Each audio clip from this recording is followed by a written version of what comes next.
Hi, my name is Debbie Simon and I'm here today at the Beaducation Studios, and I'm really excited to share with you and I welcome you to my Resin Foundry class. I'm really excited about this new class I am teaching. One of the differences, as a resin teacher, I've been playing a lot with resin, and I came across an old technique which is called cold casting. And basically what it's doing, it's using resin as one of the components, but it's using a powder, a metal powder, and in particular we're going to be working with bronze powder. One of the things I love about working with the metal powder and resin is it's a low-tech way of actually playing with metal, learning a little more about metals, and being able to cast things without bringing fire or high temperatures into my studio. One thing is I'm really not comfortable with fire, so it was a great way for me to start playing, and I ended up finding something I truly love.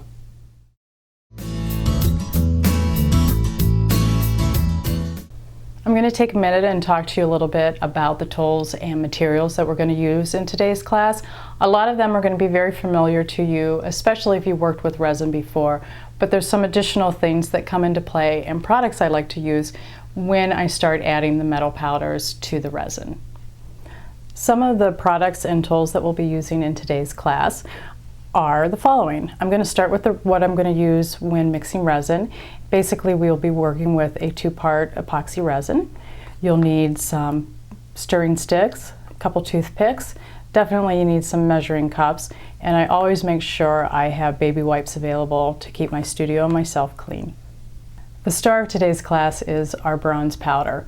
The powder that I'm using today is a 0.325 mesh bronze powder, and it is available in other metals, but it's just important that we're using the mesh that is a 0.325 because that's the fineness that we need in the powder. Some of the safety products that we use, and these are important in any form of working with resin, but particularly in this class because we will be doing a lot of filing and sanding, and we really need to take care of the dust in the air. So it's really important that you have some type of a dust mask.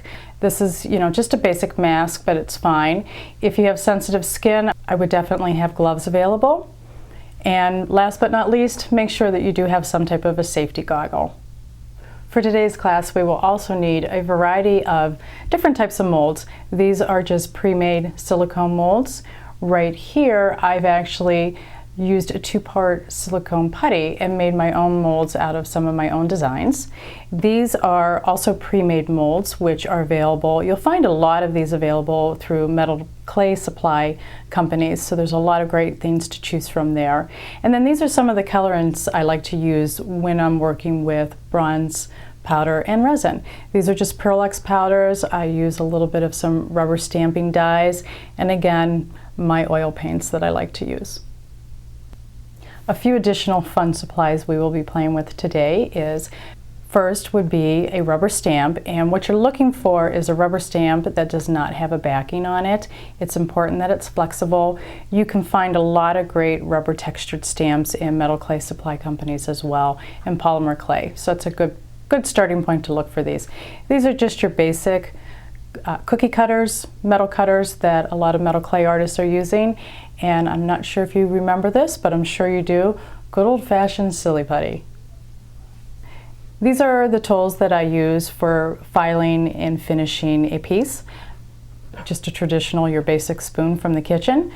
Some steel wool. I usually like to use a 0-0 grit, and again, you don't want to use the steel wool that you're using in the kitchen that has the soap in it, just a plain steel wool. These are Pro Polish pads. These are my industrial flush cutters. Remember, don't use your good flush cutters. These should just be heavy-duty flush cutters. A variety of wet-dry sandpapers, and I also like to use for sanding a variety of emery boards, especially the one that has the polishing side on it. These are some great products I've found along the way for finishing and antiquing my pieces a little bit further. This is just a wax. It's actually a colored wax, and it comes in a variety of colors. I love to work a little bit with gilder's paste, and again, they come in a different variety of colors as well. And then I always have some mineral spirits and a paintbrush available to use when I'm adding color.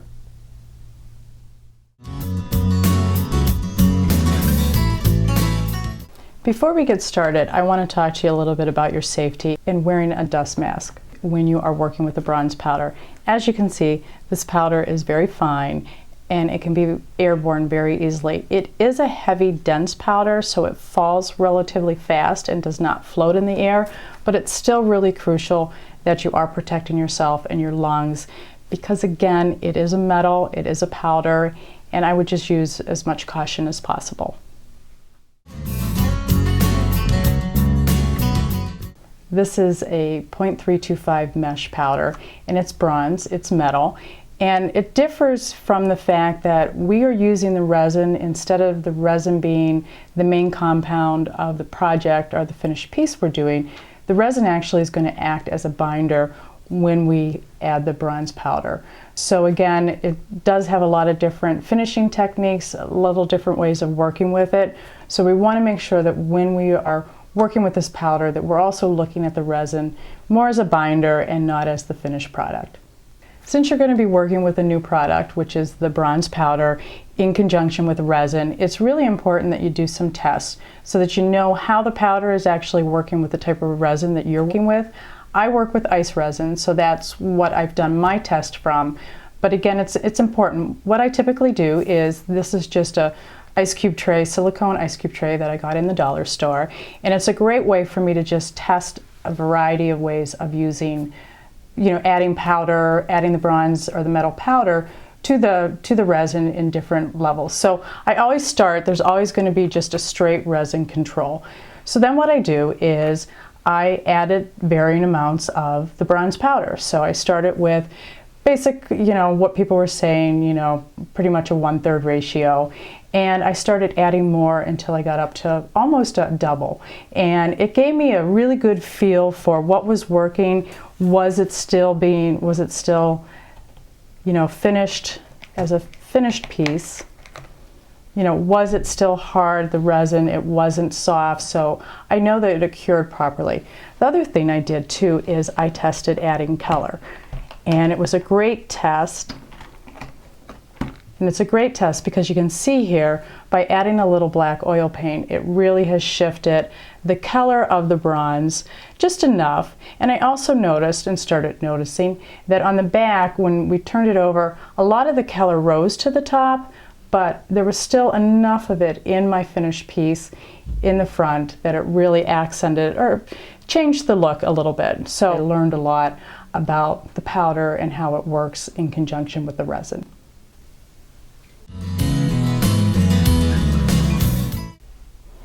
Now, like I said, to start with, we needed to mix our resin up.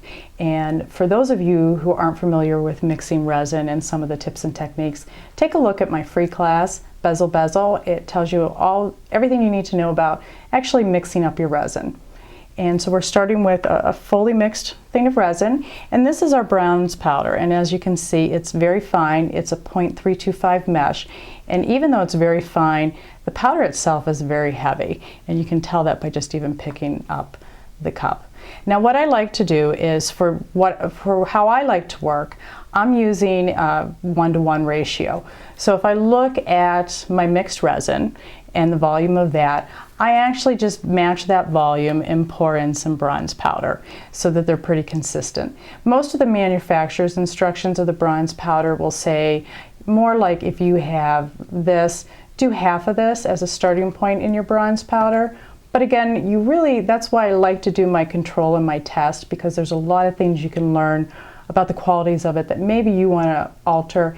And I know you can at least double it and still keep the integrity of the resin. So, work between those 2 points and you should be fine.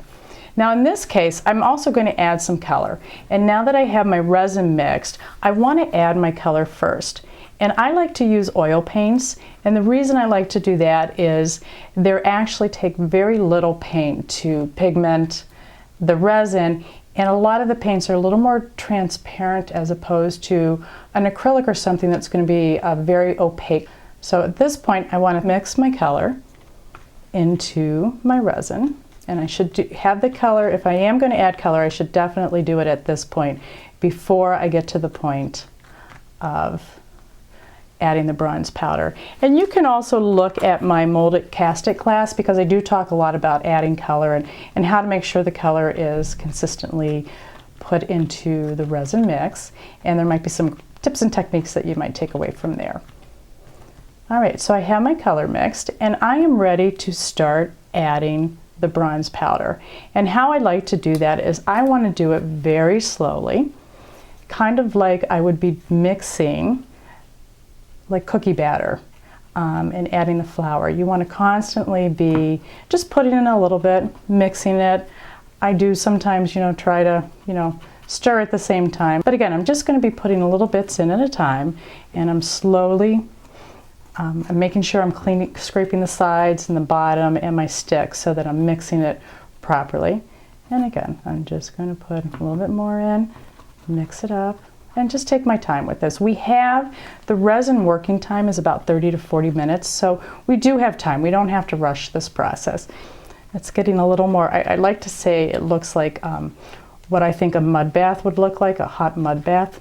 And just kind of therapeutic the more I add in the powder.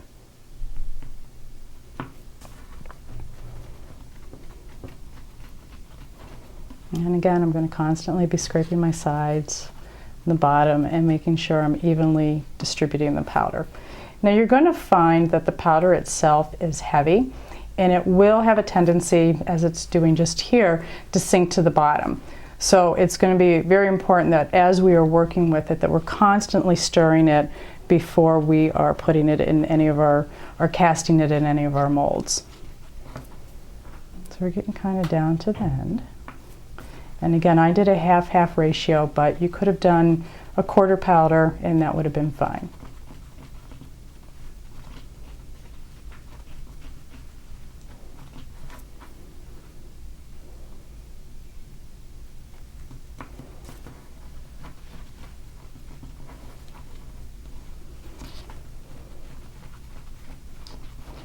See how the consistency has really changed? And you'll notice sometimes too that a lot of air, big, huge air bubbles pop up, and that's because the powder has a lot of air in it, and they kind of, see how you have all those great air bubbles? So, and those will not affect your piece. They're coming up right away, and as your piece cures, they'll have plenty of time to get out.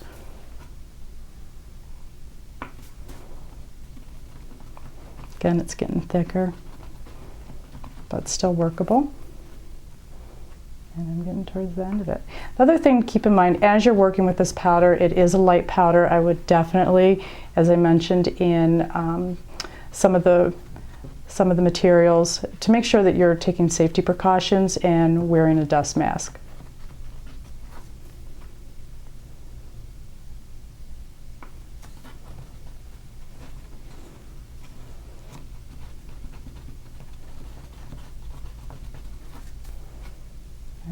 Putting the end of it in, and again I'm just going to really make sure I mix this up very thoroughly, scrape the sides, give it a one good final mix, and it's definitely getting very thick on the bottom, and we can see that, so I want to make sure that I'm keeping that as consistently mixed from the bottom up as well.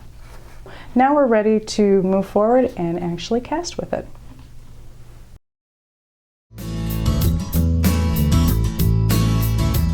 Since we will be casting finished pieces in bronze with the bronze powder, I did want to talk to you a little bit about the type of molds I like to work with.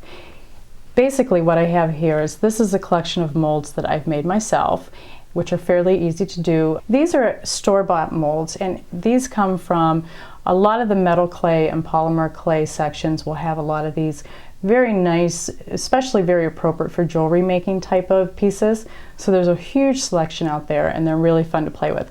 I also like and come across some really great ice cube trays through the years, and what you're looking for in any of these mold materials is that you want them to be a very flexible, as you can see these are all very flexible, silicone, and they need to be silicone based because the resin and the bronze powder together will come right out of the mold very easily. I also want to let you know there's a lot of types of molds out there that you want to stay away from. They're just really hard to work with. One of the reasons is, especially these hard plastics, they're not as flexible, so I can't push out a finished resin piece. And the resin sometimes can kind of stick to it, so I like to avoid these if at all possible. Even your hard plastics, They're very hard to work with in any type of casting, whether it's just resin or the bronze powder and resin. So again, I would stay away from some of these options and just focus on the ones that are silicone like I showed earlier.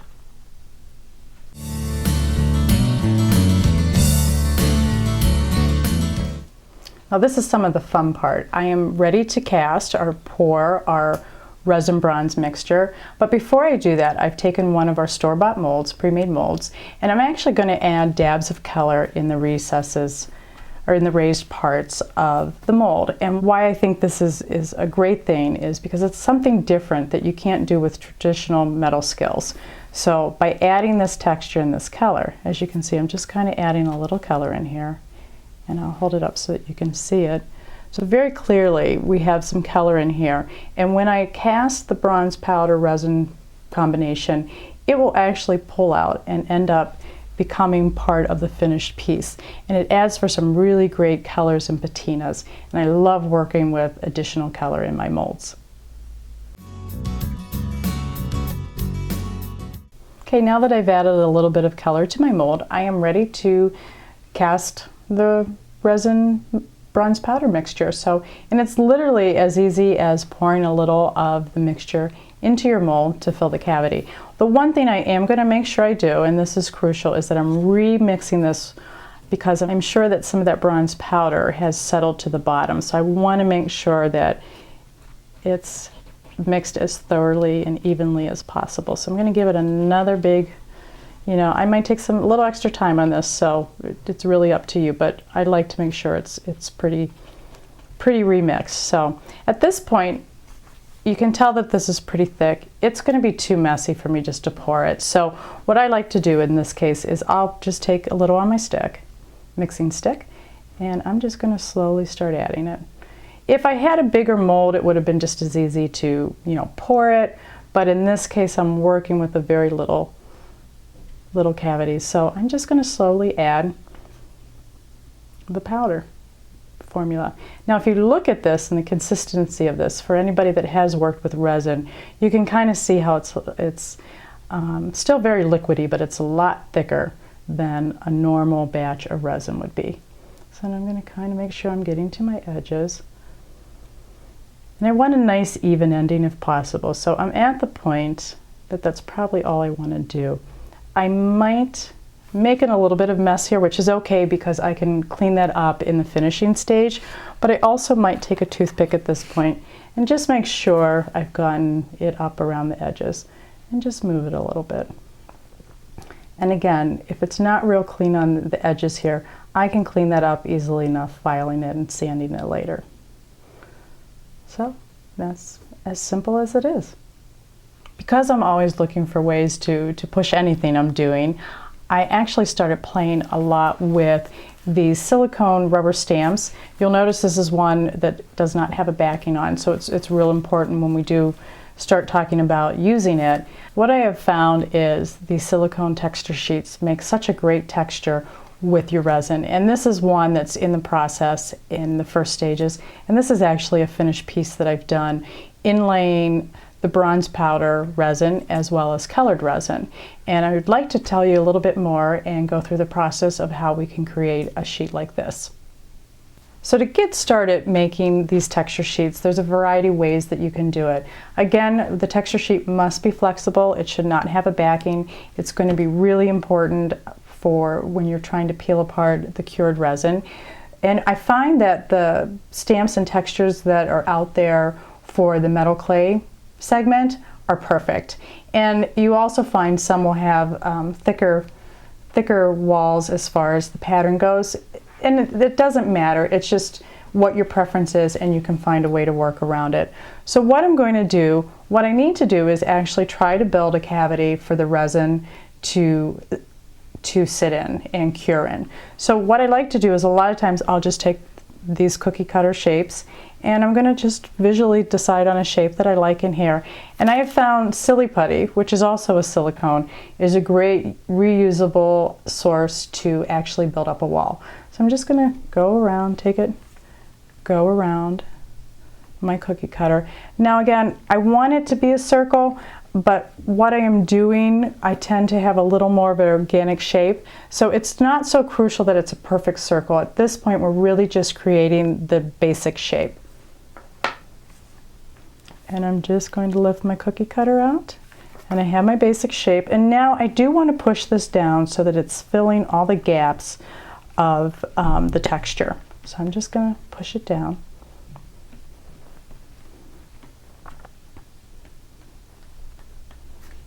And now that I have this made, I'm actually ready to mix up a batch of the bronze powder resin and basically cast it like we've done the casting with the molds. Now I went ahead, as you can see, this one is starting to set up the first batch that we've made. So I've made a new batch, and in this batch we've decided not to add color. But I did want to show you, just it's not real significant, but there is a difference of the color. And again, how the adding color is just a nice little extra accent you can do, or you don't have to do. Now that I've mixed my resin with the bronze powder, I am ready to pour it into our texture mold. And again, with the silly putty, we just made a nice cavity for the actual solution or the mixture to have a cavity to go into. And much like how we did for the casting, again, I'm going to remix, just make sure I have a nice thorough mix of the mixture of the resin and the bronze powder. But basically, I just want to pour this in. I just want to pour this in like I was pouring into a cast-it mold. And I can go as high as I want as long as I don't go over the cavity here. So in case I want a real thick bronze backing, I'm just going to add a little bit more. And at this point, I do like to take a toothpick, and all I'm going to do is just kind of move around here and make sure that it's getting into all the crevices of the texture. And it's just a little extra thing I do. It's not completely necessary, but I just think it's a great tip to be a little more successful with these. And now I am ready to put this to the side and let it cure. If you do notice that any of it is leaking out of the sides here, that can happen, and it's not a big deal. All I would do is just push down a little harder on your silly putty in that area, and it will be just fine once we go to the cleaning up stages. Now that we've gone ahead and casted and poured our bronze powder resin mixture into the mold, I went ahead and did this one yesterday, so I let it sit overnight. Now I do want to talk about these texture sheets and taking off the actual piece of bronze or the finished resin cast that we've made. A lot of people ask me, do I need to spray or release or anything on these texture sheets? And I'm going to tell you no. I have had great success. I've not needed to do it. You can see I am trashing my rubber stamp a little bit, so it probably would be something that's going to be reserved for resin use. But again, it's going to happen. The crucial thing in having the success rate with this is that you demold this or take it off the stamp within 12 to 18 hours, because resin has different phases of curing. And you can see how I'm going to do it. First thing is I'm going to take off our silly putty and just kind of show you how easy this comes off. And it's great. I have a little particles here that I can take out and just put to the side and reuse. But this is basically what's left behind. And as you can see, some of the resin has snuck out and got out of the area we had the well, but it'll be fine. We can clean that up. But I'm just going to show you. Now this is sat overnight, so it's been about 12 hours. And I'm going to show you literally how easy. You just need to get one side up. See how I'm kind of doing that? And once you get one side up, and as long as it's thick enough and you had enough of a well, you're able to just pull it off, kind of work with it a little bit, that easily. And now I have the first part of the casting that I did on the textured sheet. Now I can easily finish this as a finished piece and just have the texture showing, and that could be one piece. But I'm going to actually show you how we're going to take it to the next step and inlay color resin on it. Again, like I said, you do not need to use a release on your rubber stamps, but to keep them in working order, you really want to make sure within the first 24 hours is that you are taking out all these little tidbits or these little extras sitting in here. And they're putsy. You're just going to need to work with it, get your nails in there. But you do want to make sure that you get all of these out within that first day, because the longer you let it sit in there, it actually becomes more like an adhesive and becomes permanent and too hard to get out. And this one, usually they're not this hard, but you can get them out fairly easy. There we go. You just need to get a side up. So I do want to make sure I'm cleaning up my stamps so that I'm not leaving too much of the resin mixture behind, because future uses of this will be limited because of that.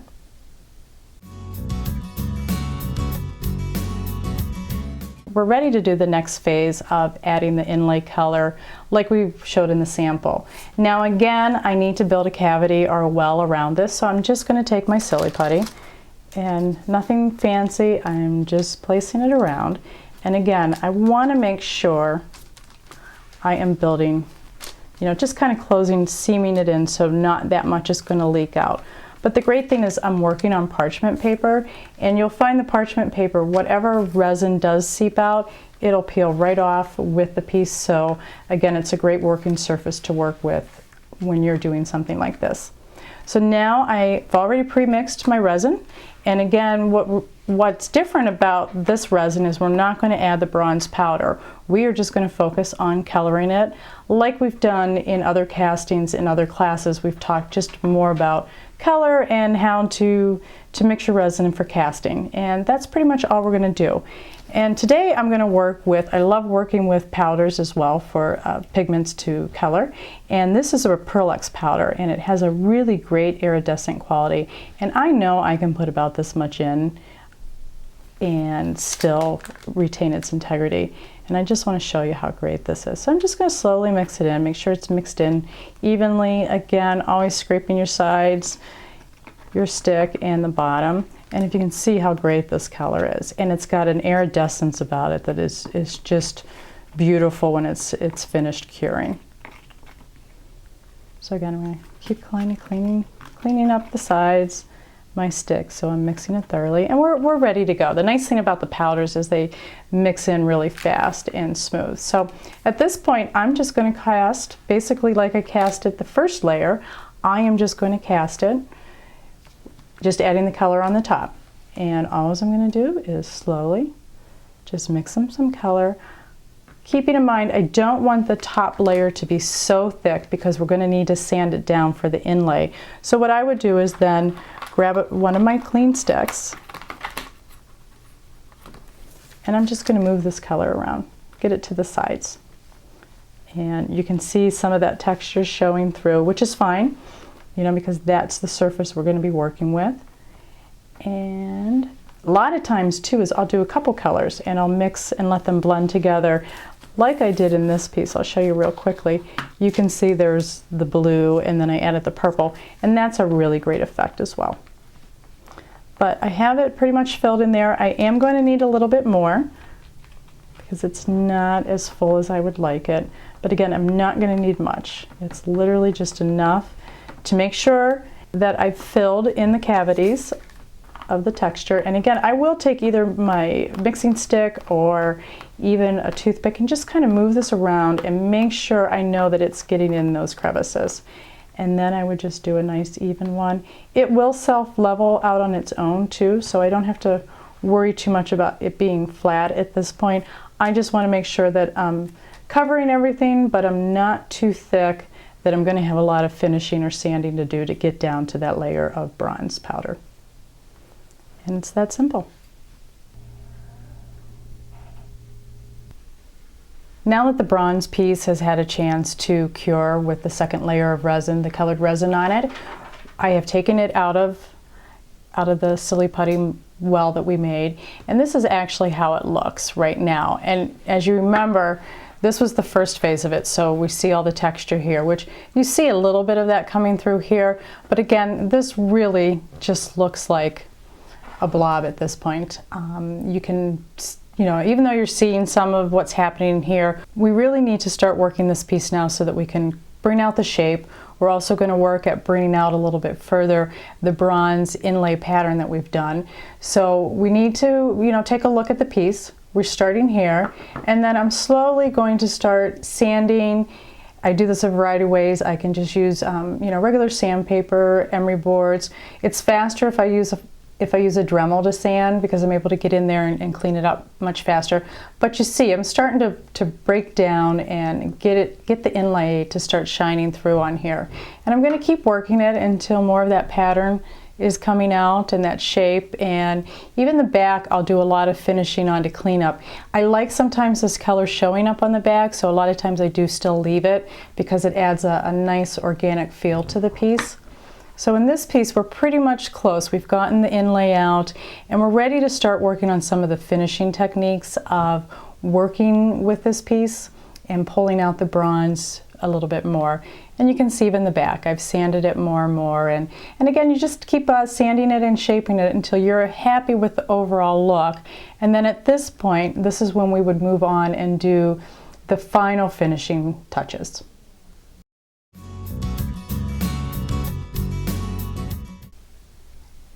At this point, I either use my flush cutters or I also use wire snips sometimes, but I can just go around the shape and slowly,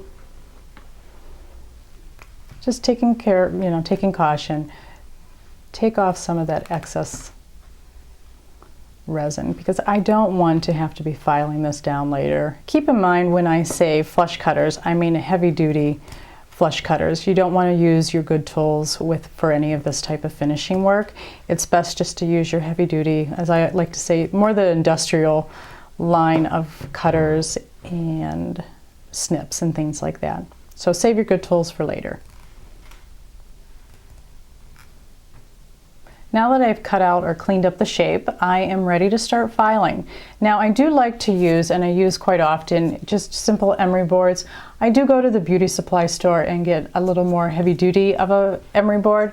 They come in a variety of grits. Now this one is a coarse grit, and it's usually the one I like to start with because it is a little more heavy duty and will take off a little bit more as I'm sanding.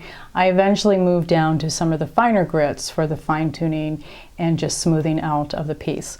So I do like to work wet. A couple reasons for this.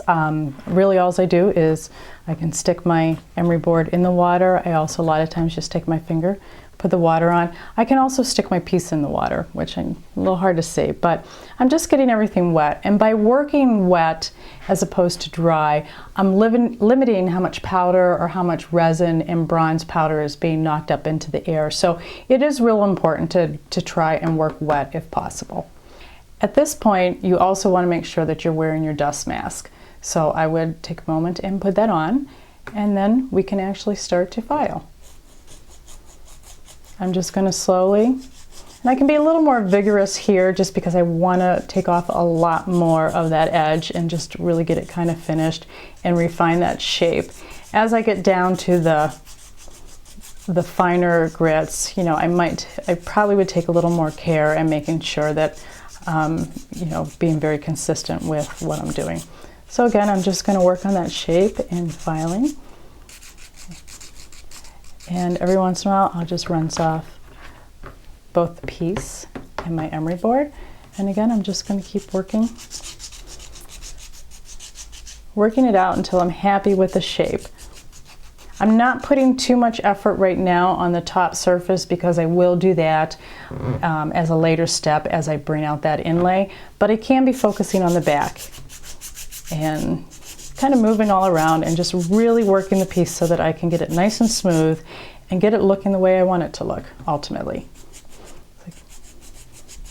Now that I've refined the shape, at this point I want to start bringing out this inlay. So what I'm going to do, it's also a sanding method, but I'm just going to take my wet dry sandpaper and I want to make sure that's wet as well. And you can dip it in the water, or again, I can just bring the water to it and rub it on.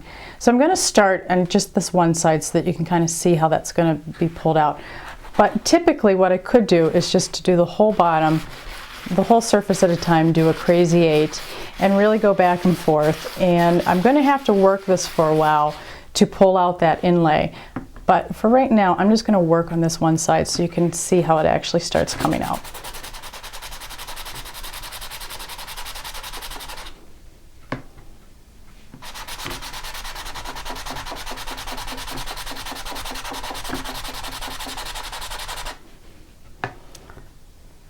Now that I've sanded this for a little while, you can actually see how I'm starting to pull out some of that bronze texture that's in the background. And what we want to do at this point, I've been focusing on this side so that I can kind of show you how it progresses, but you're going to want to be working so that this whole surface, that we're bringing all of that pattern inlay out. And you can see really well what a nice flat, smooth surface there is between the colored resin and the bronze resin. And the more we work this, the more that's going to accentuate and be pulled out of the piece. To speed up the process of pulling out this inlay, sometimes I like to use my Dremel or flex shaft. And basically what I'm going to be doing with the Dremel is I just want to very lightly try and sand down some of the colored resin so that I'm pulling out that inlay. To do that, all I would do is make sure that my piece is wet, so I'll just dip it in water and turn on my Dremel. You know, most Dremels come with varying speeds, and you'll know what works better for you. But I just want to lightly and very evenly buff out this a little bit more. And it does speed up the sanding.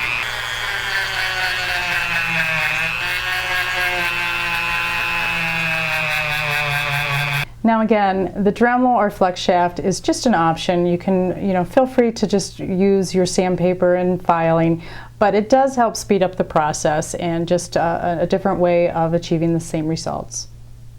So I'm going to continue to refine this piece, and I am going to work with my emery boards at this point. And I do like to work in a circular motion when I'm working on the top surface and the flat surface. Sometimes I will go for extra pressure back and forth, and when I'm working on the sides I usually just go back and forth. But I'm going to continue to work until it doesn't matter how much you take off, but you can take off as little or as much as you want. Basically, I know when I'm happy visually with the design and how the colors and the bronze is pulling out, then I know it's done. And if I'm happy with this look right now, I'm ready to work on the finishing steps.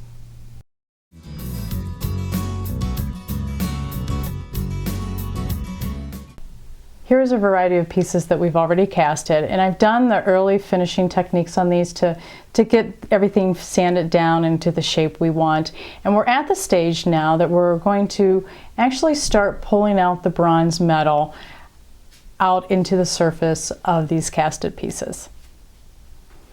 So to bring out the bronze metal from behind, I'm going to slowly bring it out by taking my steel wool, and I'm just going to start sanding or buffing with the steel wool. My goal here is to expose that top level of bronze, and you can see I'm starting to pull a little bit of it out, and it'll be more obvious in a few more minutes. But if you can see here that this has a little more color, there's a little more of the bronze metal showing through, as opposed to down here where it looks very matte and brown still. So that's my goal right now, is to just really bring out that top texture of the bronze. And we're going to just keep sanding or buffing with the steel wool, and it'll start coming out. And what's great is that you see with the color that we've actually had in there, it's a nice contrast to that metal as it starts being pulled out.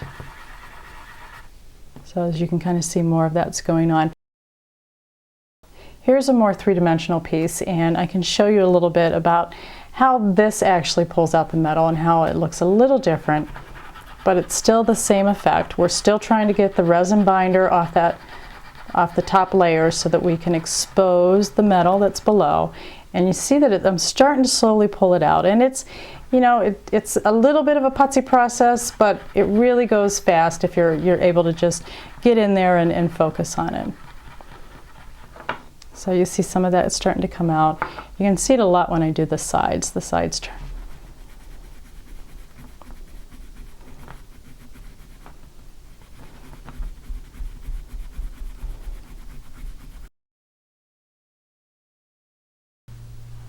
Now that I've brought to the surface the bronze, the metal part, I'm actually going to use some techniques that are used in traditional metalwork and some products that traditional metalwork artists tend to use.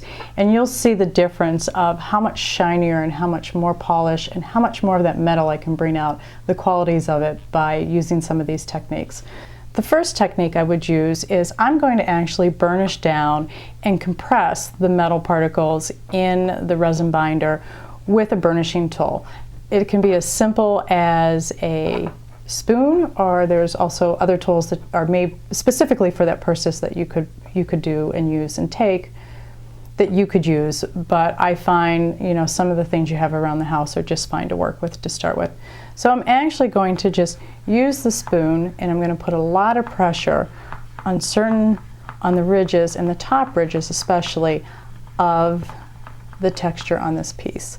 And it's going to be hard to see in the camera, but I'm starting to make that a little bit shinier. It's looking more like a piece of metal, smoother. And I'm going to pull this up to the camera so that maybe you can see a little bit better how shiny and smooth that's becoming. It looks just like a piece of metal that it's been casted traditionally. So I would continue to do that on the whole surface, really pulling that out. The next thing I would use is a pro polishing pad. This is going to give the final buffing and shining of the piece that I need. And again, I'm still applying a lot of pressure because I want to be working and compressing the metal particles together so that it has a nice smooth finish. So again, the pads are really great to use, but it's still also important that I'm putting a lot of pressure on them and mimicking that compression of the metal. And you can see even from here it's getting much more shinier. And if I pull it up, you can really see how that's looking like a piece of metal right here. So it's getting a great finish. And when I have the whole piece done, the whole piece would look like this. I want to talk about a different option you have. Looking at these two pieces, they're very similar, but they were finished very differently. The first one, this one, I did using burnishing it with the spoon and then also using the pro polishing pads. But this one, after I used the steel wool to get that top layer of resin off, I just threw this one in a tumbler. I left this one in the tumbler about 2 hours, so you can see it did a good job for the 2 hours. And if you look, they're very similar. They have a lot of the same great qualities, but it's just a little difference, and kind of depending on how you like to work and the look that you want. But it is a great option you have available to you. I wanted to showcase a few of the pieces that I've completed over the last couple months and just show you a lot of this texture and the bronze that's coming out. And I know the camera's not doing it justice, but if you look, I'm going to pull this one up a little bit closer, but you can really see there is a lot of metal shining through here, and in person these are just incredible. And I do want to really put an emphasis on the finishing techniques, especially with working with the cold casting. It is a little different than working with just traditional resin because so much is being brought out, and the more time you commit and the more you add to this as far as your finishing techniques and taking the time to burnish out that metal, the more successful and the more genuine the piece is going to look. So it is definitely worth the time, and again, like I said, these are just incredible in person, and I don't think that you're going to see that as well in the camera, but rest assured, these are really incredible.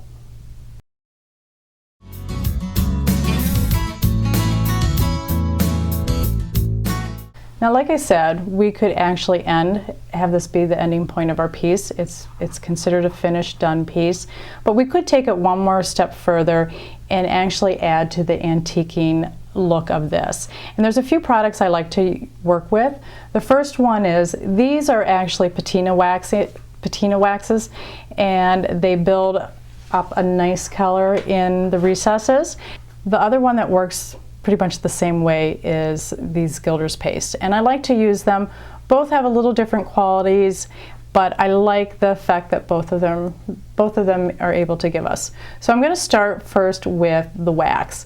Now the wax is a little bit of a, you can kind of see it's fairly thick, but it's also very running.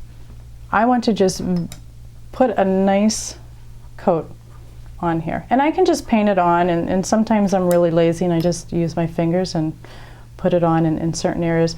But my goal here is I want the wax to actually go into some of the recesses of the design. And I'm going to put it to the side. I should let this sit for a few minutes and give it a chance to thicken and cure a little bit. Okay, now I've let this sit just a little bit. Really what I wanted was for the wax to thicken up a little bit. It'll eventually harden and cure to a hard surface if I left it on like this. So at this point, what I want to do is I want to rub some of it off, and I can just use a paper towel or a soft cloth, but basically I am just pulling off the top layer of that color so that I'm leaving some of it behind in the recesses of the design. And you can see, you know, how some of that's being left. And I'm going to get the rest off. You can see how I'm able to get a good portion of it off and how it's leaving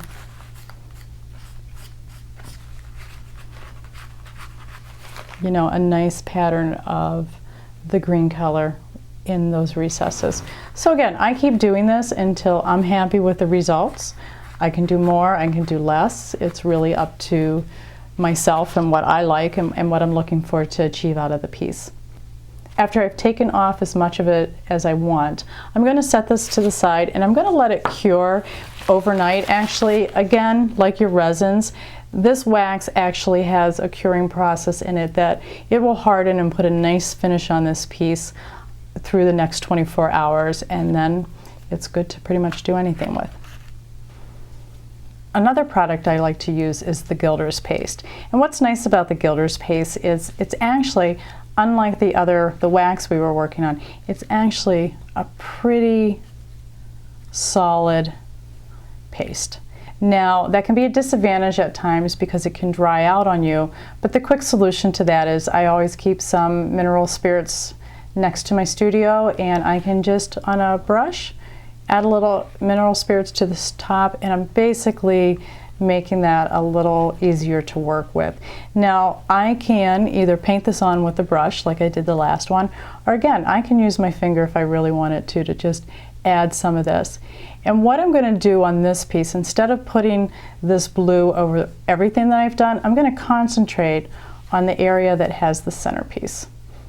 And again, it's important to note that both of these products can be worked together or they can be used separately. So it's just different ways of achieving different results in different products out there. It is really fun to test and try some different things out when you're playing around. So I do like to experiment a lot with different products. Now this product is not going to have to, I'm not going to have to wait too much time to let this set so that I can remove off the excess. I can pretty much right now with a paper towel start pulling off some of that color on the top of the surface. And again, with a soft cloth or a paper towel, I am just going to slowly, or I should say carefully, just start bringing some of this color back. And now I have a whole new effect. Between the two colors, I've accented the center, but yet I've still antiqued all the way out in just a different sort of way.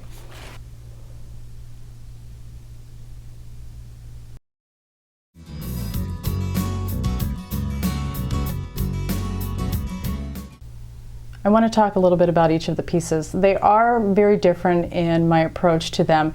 If you see this one, the bronze is actually only in the forefront. I actually put a layer of bronze down and made sure that it didn't go outside of the cavity of the kids here. But I did then end up putting on the back side just some regular resin that was kind of brown and just kind of had fun with the coloring. And as you can see, it's pretty much two pieces put together, but it really creates such a great effect with the metal and then with the matte finish of this translucent resin. This one you can see a little bit more some of the colors that I actually hit the sides of the mold with. And again, these colors are actually pulled into the resin, so they are permanent. I don't have to worry about them washing off. I can sand them off because they're not very thick layers of color. But again, this is just another technique that I use to accent this a little bit more and bring out a little bit color. You can see that this one has similar color that I spotted on the mold. And then this back piece of this is actually just a resin piece that I had casted, and I just riveted the pieces together. In fact, I even have some of the metal in the back too. So it's a great way to layer and just finish a piece completely.